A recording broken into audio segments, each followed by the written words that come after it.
રાજ્યપાલની અધ્યક્ષતામાં જામનગરમાં ગર્ભ સંસ્કાર ગર્ભ વિજ્ઞાન પ્રશિક્ષણ દીક્ષાંત સમારોહ અને રાષ્ટ્રીય સંગોષ્ઠિ કાર્યક્રમ યોજાયો હતો। ગર્ભાવસ્થા દરમિયાન સકારાત્મક વિચાર અને સારા સંસ્કાર અને મૂલ્યનિષ્ઠ જીવનશૈલી અને રાષ્ટ્ર નિર્માણનું મહત્વપૂર્ણ સાધન અને ભારતીય ઋષિ મુનિએ ગર્ભ સંસ્કારને રાષ્ટ્ર નિર્માણનો પાયો ગણાવ્યો છે। રાષ્ટ્રના ઉજ્જવળ ભવિષ્ય માટે આધુનિક પ્રગતિની સાથે મૂલ્ય આધારિત શિક્ષણ અને સંસ્કારોનું સંવર્ધન અનિવાર્ય છે। સંસ્કારી અને સ્વચ્છ પેઢીના ઘડતરમાં માતાની ભૂમિકા સર્વોપરી છે।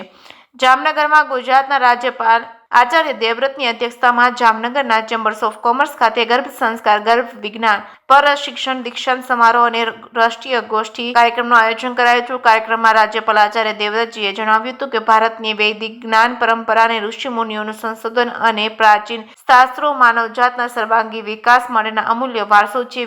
વેદ અને ઉપનિષદ તેમજ ભગવદ્ ગીતા તેમજ રામાયણ મહાભારત તેમજ અન્ય ગ્રંથોમાં સમાયેલા જ્ઞાન આજે પણ વૈજ્ઞાનિક દ્રષ્ટિએ પ્રાસંગિક અને માર્ગદર્શન અને આધુનિક વિજ્ઞાન અને પ્રાચીન ભારતીય જ્ઞાન પરંપરાનો સમન્વય કરીને સંશોધન કરવામાં આવે તો સમગ્ર વિશ્વને નવી દિશા મળી શકે તેમ છે।